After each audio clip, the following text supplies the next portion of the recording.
Welcome home. Another edition Cooking with Blondes. Amber's back in the house today. Here we are at the Magnificent Shakers in Milwaukee, Wisconsin. Indeed. We are going to Oaxaca, Mexico next week to film food and culture and everything. We're doing everything. All the evidence will be. Well, yep, sure will. So in honor of that, you know, a little Yep, there it is. I've just tried this. And where does this originate from? This is from the exact same place we're going to, Oaxaca. Oh, hey! This is Casamigos. This is the George Clooney Mezcal. And we are going to put that into our dish right now. Oh.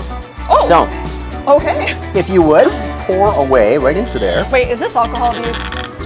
No, because we're going to eat these things and enjoy it. Perfect. Perfection. So I'm putting it in here. Never cook with something you don't want to drink. So this is really good mezcal. And it's good for cooking. It's certainly good for drinking because, you know, Clooney or not, they did a really, really good job with this thing. Pour it all in there. Oh, okay. You want it all. Yes, I do. Yes, there we go. Now let's take about, 3 tablespoons or so big lumps of this fine Wisconsin butter and toss that in there. Okay, when we say spoonfuls. Yep, that's a good one. Really? And then like 2 more. Oh, okay. I mean, being health conscious and all, this might be my little, no, I'm just kidding. Well, it's from happy, contented cows, so it's going to be good for you too. I want all the butter. All the butter? Who doesn't? Oh yeah, I know, right? You know, butter's probably just good for you. Sure, it's like we're making movies. It's like The Last Tango in Paris, but different somehow. Yeah. Now in this pan over here, we need more what? Oh yeah, we need more butter in here. Okay, same scoop size? Sure, and then I'm going to have you smash these garlic cloves. That's a lot of butter, Bob. Yep. Straight to masa. All right, so I'm gonna smash some more of these. You said, yes? Yes, please. I'm gonna pull this out here. All right, let's do this. I got this big one. Let's see how I can handle this. Watch out! Oh, okay. I'm feeling You got it. Feeling good right now. All right. So how many of these would you like? Maybe you already said. I think ocho is good. We did ocho before. It's a nice number.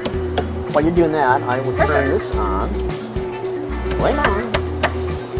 There we go. Okay, this big one might count as how many? Like 2 maybe. I don't know. 3. It's your rules. You make it up as you go and decide what you want it to be. I like that. I like making the rules. Now, I don't want this butter to become brown butter. Brown butter is really yummy to any number of Italian and Greek dishes, but not here. So just a little bit of olive oil in here, which will help the burn point so it doesn't smoke on us. So we're not making caramel. We're not making caramel today. Man, come on. I love caramel apples. The only thing is I'm allergic to apples. Allergic to apples? Is it the pectin or what? No, it actually is a pollen allergy. Funny, huh? But I can eat cooked apples. So can we make some cooked caramel apples? We can make anything, maybe not today, but we will. All right, let's do it. Wait, where are these going? You're going to go right in there. Okay. So what we're going to do is we're taking this, and what is this? The 3473. Right, the 3473. Give me more of that 3473 love. At the grocery store, this is what you can code it. This is the epizole tray. The root beer plant. Yes. And for you to cut, and you know, again, of course, the cut is just groovy. Watch your fingertips. Yes. I know. Sometimes I'll get like some messages to my private inbox like, Amber, what were you doing? I'm like, well, you know what? Well, you if know you have what's to, up. tape those back on to get you to Mexico, I would do whatever it takes. Let's do it. Yeah, they catch on pretty well. Right? Yeah. How's this look? That looks really good. Okay. As does this look really good, as does this. So what I want you to do is to take these and mush these into here. It's like we're overloading the pan, but we're going to be okay because it's going to melt down. Not as much as spinach rather would, but it's going to melt down. Yeah, okay. So I'll make like a little like saucy type. Kind of. Okay, very nice. So reduce our temperature a wee bit. That's good. All right, so you got that at 280 and this is at 460. So I'm surprised. Sometimes numbers are just numbers. Yeah, this is true. Oh. And of course, I see what's going on. A little mescal there as well. It's like Mescali Rose, but different. Did you ever drink the Tequila Rose? Tequila Rose, yes. The strawberry type tequila? Yeah. Oh, yeah, I got in trouble with that a few times. Not gonna lie. You're probably 17. It was wicked, wasn't it? All right, so these guys look really nice right now, right? Oh, yeah, even the presentation. So, like, that just happened magically, organically. Yeah. So, these are all going to be pasteurized by the time they come to us. That's kind of a USDA thing. Yeah. So, we don't have to worry about cooking them because they're ready. You can eat these raw. They're quite tasty. Oh, that's the way to go. But what we're just going to do is I'm going to have you layer them in there, so you have like as much just on one bottom row as possible. Get as much of that buttery and mescal goodness. Okay, I got you. Mm-hmm. This is fun. And while you're doing that, I'm just going to get a little More fun to peppercorn eat. in here because I think peppercorn is cool. Okay, do you want me to keep, Yeah, just, lay them on the sides or reverse them so it's claw to claw kind of thing. Yeah, okay, we'll do that. So, yeah, just like just like that. Or shoot, I mean. It's like you've done it all your life. Okay, look at that.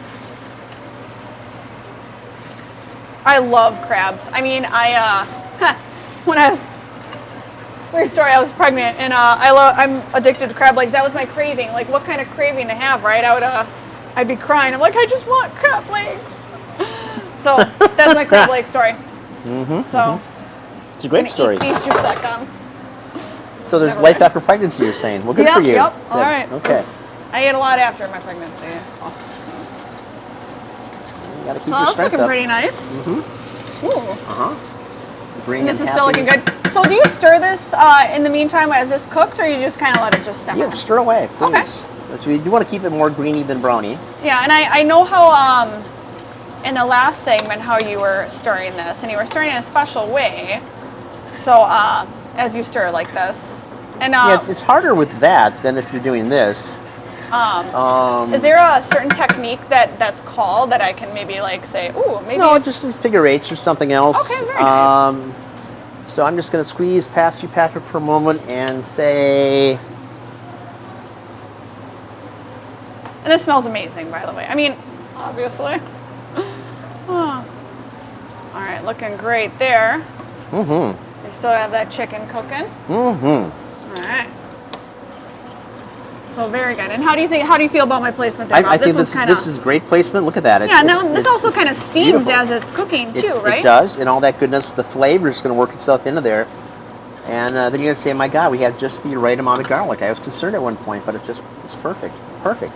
I'd say perfect. It's the way I smash them, I know. So we have a couple options here. We could take this and we could put this into a blender and we can process this down, more of a mulchy thing. I'm more inclined just to leave it the way it is because, I'm pretending that we're in Mexico. Hey. And I think this is what we're going to get when we're there. We're going to get a lot of things when we're there. Oh, yeah. No, I travel for the food. I know you do, too. And so, yeah, Oaxaca, Day of the Dead. Is there anything that you're very much looking forward to, or do you have any, I have never been Things that to you wanna- a Day of the Dead ceremony event, and I am really looking forward to Yeah. this as the granddaddy of that. And I think that just from a ritual perspective, there's much that we can learn that we can take back into our own lives and the way we comport ourselves and things. Definitely. Looks like I'm going to be in Cuba in November, and then I get into Santeria again. And these things, there's a commonality in all things, which is why we put this little series together for that. But no, I think the food is just supposed to be awesome in Oaxaca. I'm looking forward to that. Yeah. And certainly these distilleries for mezcal and everything else. Oh, yes. There will be drinking involved, just so you know. Oh, yeah. Well, that's what, make sure you get that on film when I'm drinking. You'll see a whole new, no, just kidding. Yeah, well, things taste better sometimes when you have tequila involved. Uh-huh. Yeah. And you're doing a tasting.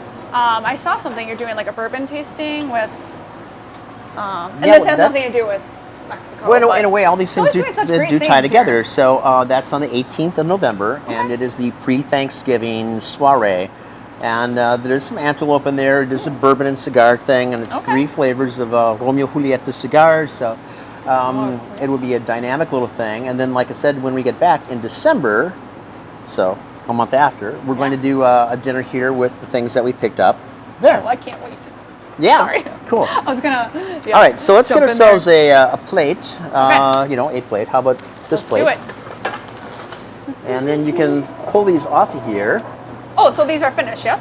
Yeah, they're done. Oh, okay. How long do you think you leave those on for? Frankly, they're pasteurized anyway. I just want to get some flavor to them. So like 5 minutes and that's all. Oh, I mean, it truly is the flash of the easy. pan concept, and then your little okay. follow a pattern, create a pattern, be a pattern. Right. I didn't do too well in art class, so we'll see how this turns out. I'm just kidding. I did okay. So there's pasteurization and no pasteurization? Pasteurization generally goes to 146 degrees, and it's the same type of thing that is used for any number of other products. You stabilize what the product is through pasteurization. And it's important with crab because crab has a tendency to spoil really quickly. It's just one of those things that if you're not getting it fresh right there, then you're better off getting a product like this, which is either flash frozen and or pasteurized, or just one or the other. But same thing with anything that's going to be canned, whether it's going to be crab claws or crab meat or something else that's pasteurized, steamed to pasteurized point as well.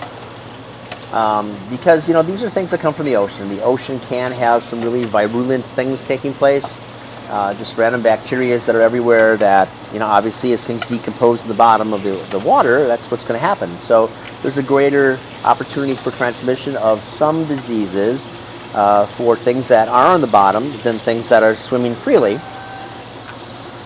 Okay. Oh, never mind. I was going to say last one. I feel like I'm in art class.